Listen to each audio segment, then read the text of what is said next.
Hello. तो क्या हाल चाल है सब लोगों के। स्वागत है आपका ओनली सिलेक्शन वर्ड में। और सबसे पहले तो आप सभी को बधाई। आप लोगों की मेहनत रंग लाई। आप जो सुबह उठ के कोरोना के केसेस देखते थे, रोज़ यूपीएससी को फ़ोन करते थे, कहीं ना कहीं जिस भी तरीके से मेल मैसेज जो भी आप कर सकते थे वो आप करते थे, तो आप सभी की मेहनत रंग लाई। और डेट आ चुकी है, 5 सितंबर आपके सामने है। सबसे पहले तो मैं यही कहूँगा कि देखिए, आज का दिन जो है वो तो थोड़ा खुशी का दिन है, शुक्रिया अदा करने का दिन है। जो लोग आपको डरा रहे थे कि 15 दिन का टाइम देके आपसे पेपर ले लिया जाएगा, और आपके मन में बहुत सारे ख्याल आते होंगे, बहुत सारी तकलीफ़ें, डर, बहुत सारे अलग अलग लेवल के ख्याल आते होंगे कि क्या होगा क्या नहीं होगा, कहीं नवंबर दिसंबर में चला गया, अगले साल चला गया तो क्या होगा, मैं कब तक इस एग्ज़ाम के लिए बैठा रहूँगा। फिर दूसरा लगता होगा रहूँगा या रहूँगी, और फिर दूसरा लगता होगा कि इतनी तैयारी की है, ऐसे कैसे छोड़ दें। बहुत सारी मल्टीपल थॉट्स। अब थर्ड वेव में तो नहीं चला जाएगा, ये नहीं हो जाएगा, वो नहीं हो जाएगा, और आए खिसक जाएगा। मल्टीपल चीज़ें आती थी मेरे पास भी कि सर जो ट्रेन लेट होती है वो लेट होती चली जाती है, सर ऐसा हो रहा है तो रेगुलर पहले ही होगा। कमेंट्स आते थे बहुत सारे, हो ही नहीं सकता, अक्टूबर नवंबर से पहले हो ही नहीं सकता।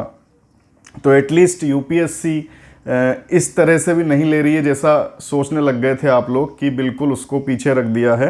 ऐसा कुछ नहीं है। अगर वो रेगुलर पेपर्स उसके ले रही है तो इसकी भी डेट उसने दी है आपको, और बहुत अच्छा लंबा टाइम दिया है आपको। अभी भी देखिए, जून में भी 7 दिन बाकी हैं, इसके बाद 2 महीने हैं, दोनों 31 डेज़ के हैं, और उसके बाद भी 5 सितंबर को ये है, यानी वहाँ भी 4 दिन आपके पास हैं। 5 को तो पेपर ही हो जाएगा। तो लगभग 75 डेज़ का टाइम आपको दिया है, सारे प्रेडिक्शंस तोड़ते हुए। 25-30 दिन, मैं आपसे लास्ट 50 दिन तक कह रहा था, सारे प्रेडिक्शन गलत करते हुए यूपीएससी ने आपको 75 दिन पहले 75 डेज़ दिए हैं आपको, जो एक डिले पेपर है उसमें भी, ठीक है। यानी वो फेयर अमाउंट ऑफ टाइम दे रही है, फेयर अमाउंट ऑफ टाइम पहले भी दे रही है, और डिले हो चुका उसके बाद भी आपको पहले बताया है। ऐसा नहीं किया कि 15 दिन में ले लिया, अपने रेगुलर पेपर में लगे रहे और आपको फिर 15 दिन पहले बता के ले लिया, उस तरह से नहीं किया है। बहुत ही फेयर डिसीजन है, बहुत ही फेयर चीज़ें हैं। तो आज का दिन तो यही मैं कहूँगा कि आप रिलैक्स कर सकते हैं, लास्ट डे मान के शुक्रिया अदा कर सकते हैं यूपीएससी को या भगवान को, क्योंकि बहुत सारी चीज़ों से आप भी बच गए। अगर ये पेपर और लंबा चला जाता तो बहुत सारी चीज़ें बहुत सारे लोगों की लाइफ में गलत हो जाती, उनको समझ नहीं आ रहा था, वो हैंडल नहीं कर पा रहे थे, बहुत सिचुएशन बिगड़ रही थी। जैसे मैंने भी कहा आपसे कि 9 मई को ये पेपर होगा, ठीक है। मैंने कभी नहीं कहा कि ये पोस्टपोन होगा, और वो पोस्टपोन हुआ। इस बार जब से ये पोस्टपोन हुआ, मैंने आपसे कहा कि ये अगस्त सितंबर में होगा, ठीक है। जब सारे ही यूट्यूब चैनल से लेके सारे लोग कह रहे थे, जब प्रीलिम्स की भी डेट आ गई, उसके भी पहले से कभी भी आप मेरा वीडियो देखेंगे, मैंने हमेशा यही कहा कि अगस्त सितंबर में होगा। जब कोई नहीं कह रहा था तब भी, फिर धीरे धीरे धीरे सब लोग इस साइड आने लगे, और फाइनली ये डेट भी हुई। तो पिछली बार मैं गलत हुआ, इस बार मैं गलत नहीं हुआ। लेकिन मैं बस यही आपसे कहना चाहूँगा, जो मेरी दादी ने, मेरी मम्मी ने मुझसे कहा था कि एक टीचर कभी गलत नहीं होता अपने स्टूडेंट्स के लिए। उस टाइम में गलत हुआ, ठीक है, और इस बार में सही हुआ। लेकिन गलत होना और सही होना कभी भी वो आपके लिए गलत नहीं होगा। अगर उस टाइम मैं कह रहा था कि 9 मई को एग्ज़ाम होगा, तो उसमें भी आपके लिए अच्छाई थी, और अभी मैं कह रहा था अगस्त सितंबर को होगा, तो उसमें भी आपके लिए अच्छाई थी। एक टीचर गलत सही जो भी हो सकता है, लेकिन वो कभी अपने स्टूडेंट्स के लिए गलत नहीं होता। वो जो भी कहता है या करता है वो उसके अच्छे के लिए करता है। अगर वो अपने आप को टीचर मानता है, ठीक है, उसका उद्देश्य सिर्फ पैसा कमाना नहीं है, और वो सिर्फ मतलब इन्हीं चीज़ों के लिए नहीं आया है, अपने फ़ायदे की नहीं सोचता है, तो फिर वो कभी गलत नहीं करेगा स्टूडेंट के लिए। वही चीज़ मैंने फॉलो की, और वो चीज़ चल रही है, ठीक है, जिस वजह से आप लोग मेरे साथ जुड़े हुए हैं। तो जैसे मुझे मैं ये कह पा रहा हूँ ये चीज़ शुक्रिया अदा करने का, वैसे ही आप शुक्रिया अदा कर सकते हैं। जो भी चीज़ें और डाउन हो सकती थी, अब वो वजह नहीं है। तो आज का दिन आप लास्ट रिलैक्स कर सकते हैं, लेकिन कल से आपको लग जाना है। आज के दिन के जितने भी घंटे बाकी हैं, आप स्ट्रेटजी बना सकते हैं, आप अपने माइंड को रिलैक्स कर सकते हैं, शांत कर सकते हैं कि किस तरीके से आपको आगे करना है, क्योंकि एकदम से बैठ जाना भी कई बार चीज़ें बिगाड़ देता है। अब आपके पास डेट है, अब आपके पास स्ट्रेटजी बनाने का टाइम है। आज का दिन आप यूज़ कीजिए, स्ट्रेटजी बनाइए, ठीक है, और कल से उसको फॉलो कीजिए। अब अगर हम बात करें स्ट्रेटजी की, तो देखिए अभी इस जगह से सारी चीज़ें सेम नहीं हो सकती, क्योंकि सब लोग अलग अलग पैच पे बैठे हैं, ठीक है। पहले मैं बात करता था तो एक जनरल में बात करता था सारे बच्चों के लिए, सारे एस्पिरेंट्स के लिए, लेकिन अभी वो चीज़ नहीं है। अभी सेम पेज पे सब लोग नहीं बैठे हैं, इसलिए सबके लिए सेम बात नहीं हो सकती है, ठीक है। तो अलग अलग हम बात करेंगे। सबसे पहले उन लोगों के लिए बात मैं कर रहा हूं जो मतलब मैं किस तरीके से डिवाइड करूं वो कन्फ्यूजन है, इसलिए मैं वीकली टारगेट्स के आधार पे चलूं अगर, तो वीकली टारगेट 9 या उससे भी आगे जो लोग हैं, मींस जिनका लगभग पूरा कोर्स कंप्लीट है। लगभग ये शब्द हमेशा आएगा यूपीएससी में। यूपीएससी की तैयारी कभी भी कंप्लीट नहीं होती, ध्यान रखिए। जब आप लास्ट डे भी जाएंगे, जब आप पेपर देने भी जाएंगे, तब भी सेंटर पर जाते हुए आपके हाथ में किताब रहेगी, भले ही आपको 2 साल का भी टाइम दे दिया जाए। तो इसे ही यूपीएससी कहते हैं। इसमें कभी भी कोई परफेक्ट नहीं होता, कभी भी कोई तैयारी इसकी कंप्लीट नहीं होती किसी भी एग्ज़ाम की, ठीक है। इसीलिए मैं हमेशा लगभग शब्द का यूज़ करता हूँ।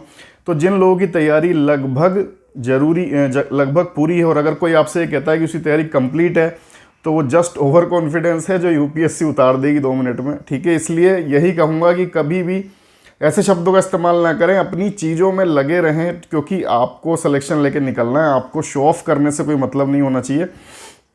जैसा मैंने एक कम्युनिटी पे पेज भी डाला था कि जो मौन होता है उसमें बहुत ताकत होती है। तो चुपचाप आप जितना रहेंगे, जितना सुमड़ी में काम, जैसे मुंबई की भाषा में बोलें तो सुमड़ी में जो काम होता है, मतलब बहुत मौन तरीके से, वो बहुत अच्छा होता है। तो मैं हमेशा ये सजेस्ट करता हूँ कि आप अपनी तैयारी में रहिए, शो ऑफ से बचिए। और अगर हम उन लोगों की बात करें जो पूरे जिनका लगभग कंप्लीट कोर्स है अभी तक, अब उन लोगों को क्या करना चाहिए, वो लोग एक्सप्लोर कीजिए। आप लोग जितने क्वेश्चन आप एक्सप्लोर कर सकते हैं, जितने टेस्ट एक्सप्लोर कर सकते हैं, चाहे टेस्ट अगर आपको आपके ख़त्म हो जाएं सारे, मेरे या जितने भी आपको अवेलेबल हैं वो सारे ख़त्म हो जाएं, तो आप गूगल पे क्वेश्चन एक्सप्लोर कीजिए। प्रीवियस ईयर क्वेश्चन ख़त्म हो जाएं तो और वेबसाइट्स हैं गूगल पे, जितने आपको मिल सकते हैं उतने एक्सप्लोर कीजिए। मीन्स आपको क्वेश्चन एक्सप्लोर करने अलग अलग तरह के। बस यही ध्यान रखना है कि अगर उसका आंसर आपको सही नहीं भी मिलता है, तो आपको उसके जेन्युइन आंसर तक पहुंचना है। अगर वो बंदा जिसका वो क्वेश्चन अगर वो नहीं पहुंचाता, तो आपको तो पहुंचना ही पहुंचना है, ठीक है। वो आपकी मदद करे या ना करे, क्योंकि कई बातें मेरे पास आती हैं कि सर टेस्ट सीरीज हम देते हैं लेकिन वहाँ कोई सुनवाई ही नहीं है। हम बोलते हैं कि ये क्वेश्चन गलत है, तो वहाँ से कोई रिप्लाई नहीं आता है। तो अगर ऐसी भी जगह हैं, तो आपको अपना तो कंप्लीट आंसर राइट लेके वहाँ से निकलना है। ये ध्यान में रखना है कि जो भी क्वेश्चन आप एक्सप्लोर करेंगे, इतना ध्यान रखना है कि आपको सही आंसर ही लेके निकलना है। एक भी गलत आंसर लेके आपको दिमाग में एग्ज़ाम में नहीं बैठना है। तो ये तो सबसे पहले उन लोगों की बात कर रहे हैं हम जिनकी पूरी तरीके से लगभग तैयारी कंप्लीट है। तो वो लोग एक्सप्लोर करें क्वेश्चंस को, ठीक है। और क्वेश्चंस को एक्सप्लोर करके अभी से लगभग ये मान के चलिए आपकी 10 अगस्त तक, ठीक है, लगभग 1 महीना पहले तक वो लोग एक्सप्लोर करें, और उसके बाद में फिर वो रिवीजन पे बैठें 5 अगस्त से 10 अगस्त के बीच में, और 1 महीने में वो 2 से 3 बार रिवीजन करें। एक्सप्लोरेशन तब भी जारी रखें, और फिर इस तरीके से लास्ट में जाके पेपर देना है, जिससे 4 से 5 बार आपका रिवीजन प्लस दुनिया भर के क्वेश्चन आप एक्सप्लोर कर चुके होंगे। तब संभावना बढ़ जाएगी कि आपके एक्सप्लोर किए क्वेश्चन में से भी काफ़ी कुछ पोर्शन आ सकता है, जिससे आपके सिलेक्शन की संभावनाएं बढ़ जाती हैं, ठीक है। अब हम बात करते हैं सेकंड कैटेगरी की, जिसमें वो लोग आते हैं जो अभी 3, 4 या 5 वीकली टारगेट के आसपास, या फिर कहें कि 50% के आसपास उनका कोर्स कंप्लीट है, पूरी तरह से एक बार भी कंप्लीट नहीं है, ठीक है। तो वो लोग देखिए कल से लग जाइए स्ट्रेटजी वाइज टाइम बना के कि आप कितना 10 घंटे दे सकते हैं, 12 घंटे दे सकते हैं, 6 घंटे दे सकते हैं, और उस हिसाब से करके आप ये टारगेट बनाइए कि आपको 15 जुलाई तक आपको ये जो आपका बचा हुआ पोर्शन है इसको कंप्लीट करना है, ठीक है। उसके बाद फिर आपको एक वही 3 बार के लिए टाइम मिलेगा कि 3 बार आपको उसको रिवाइज करना है, और साथ में क्वेश्चन आप एक्सप्लोर करना चालू कर देंगे। क्वेश्चन अभी भी एक्सप्लोर करेंगे, लेकिन फोकस आपका रखेंगे आपका पोर्शन कंप्लीट करने पर। जैसे फर्स्ट कैटेगरी वाले लोग फोकस किस पे रखेंगे, एक्सप्लोर करने पे, ज़्यादा से ज़्यादा क्वेश्चन एक्सप्लोर करें। लेकिन जो सेकंड कैटेगरी है वो अभी भी एक क्वेश्चन देंगे, वो पेपर देंगे अगर पेपर मिलते हैं उनको, लेकिन वो अपना फोकस रखेंगे अपना जो पोर्शन है उसको कंप्लीट करने पे। देन जब पोर्शन कंप्लीट हो जाता है, एक बार आपका रिवीजन हो जाता है, तब आप एक्सप्लोर की सिचुएशन में आ सकते हैं। ठीक है, थर्ड कैटेगरी की बात करें जिनका कोर्स इससे भी कम है, ठीक है, और अभी वो या कुछ लोग कह रहे हैं स्टार्ट कर रहा हूँ या फिर नहीं स्टार्ट कर रहा हूँ, इसमें दो कैटेगरी बन जाती हैं, एक जो वर्किंग है और जो वर्किंग नहीं है। अगर हम वर्किंग में बात करें तो वो लोग जो पहले जिन्होंने छुट्टी ली हुई थी और उसके बाद पेपर इतना खिसका कि उन्होंने वापस से ज्वाइन कर लिया है, ऐसे काफ़ी सारे लोग मेरे भी टच में हैं। तो अगर उनकी बात करें कि उन्होंने मुझसे भी पूछा और मैंने भी यही बोला था कि आप ज्वाइन कर लीजिए। ठीक है, मैं जो भी बोलता हूँ या करता हूँ सबका दोष या फ़ायदा मैं खुद ही को देता हूँ। ठीक है, मैं कभी ये नहीं कहता कि मैंने ऐसा नहीं कहा। मैंने बिल्कुल कहा 9 मई को पेपर होगा, वो नहीं हुआ। मैंने बिल्कुल कहा अगर सितंबर में पेपर होगा, वो हुआ। तो ये भी देखिए लाइफस्टाइल का एक तरीका है। अगर आप आपकी सारी चीज़ों का भार किसी पे डालना बंद कर देंगे तो ये भी बहुत फ़ायदा पहुंचाता है कि जो कहा जो किया मैंने किया और उसका सही गलत सब मेरे ऊपर ही है। जैसे मैंने आपसे कभी नहीं कहा कि मेरे किसी सूत्र ने कहा है या मैंने कहीं से इन्फॉर्मेशन निकाली है कि इस डेट पे होगा, क्योंकि अगर वो नहीं हुआ तो बहुत अच्छी बात है, नहीं तो एक बहुत सिंपल सा कहने में मतलब तरीका है कि भाई मेरा सोर्स गलत था, मैं गलत नहीं था, उसने गलत बोल दिया। तो मैंने जो भी कहा मेरे पे ही कहा, ठीक है, कभी भी नहीं कहा। तो ये अगर अप्रोच आप फॉलो करेंगे, किसी और पे अपने किसी भी चीज़ की डालना बंद कर देंगे तो आपके बहाने ख़त्म हो जाएंगे और आपको जो भी फिर करना है वो अपने से ही करना है। ठीक है, तो बहाने ही ख़त्म हो जाते हैं अगर हम अपनी किसी भी चीज़ को दूसरे पर डालना छोड़ दें। तो उसी तरीके से बिल्कुल मैंने कहा उन लोगों से कि आप ज्वाइन कर लीजिए और सितंबर तक होगा, लेकिन आप ज्वाइन कर लीजिए, इतने टाइम तक मत बैठिए अगर आपको मिल रही है। तो जिन लोगों ने ज्वाइन कर ली थी और अब वो उनकी तैयारी में पीछे हो गए होंगे, उस टाइम उनकी अच्छी तैयारी थी, या फिर जिन लोगों ने 5-10 दिन पहले शुरू किया या अभी शुरू कर रहे हैं। थर्ड कैटेगरी ये है, इसमें भी दो कैटेगरी, एक वर्किंग है एक नॉट वर्किंग है। तो पहले जो नॉट वर्किंग है उसकी बात कर लेते हैं, जिनकी तैयारी 10-20% 30% इस पे है, पहली तैयारी। ठीक है, फर्स्ट एक बार कंप्लीट नहीं हुआ है। तो इन लोगों को क्या करना है, इन लोगों को अब कल से जी जान से जुड़ जाना है। At least 10 to 14 hours not working है तो देने हैं आपको, और आपको भी जुलाई कंप्लीट में ये कोर्स ख़त्म कर लेना है। ठीक है, जुलाई तक इसको निपटा दीजिए कैसे भी करके, 31 जुलाई मान के चलिए, और इसको ख़त्म कर दीजिए। अगस्त को रिवीजन के लिए रखिए 3 बार प्लस एक्सप्लोर के लिए, क्योंकि अगर इतने टाइम देने के बाद भी इतना टाइम आप अपने आप को नहीं देंगे तो फिर कोई मतलब नहीं है। ठीक है, तो जुलाई का आप लोग लेके चलिए कि आपको कंप्लीट करना है।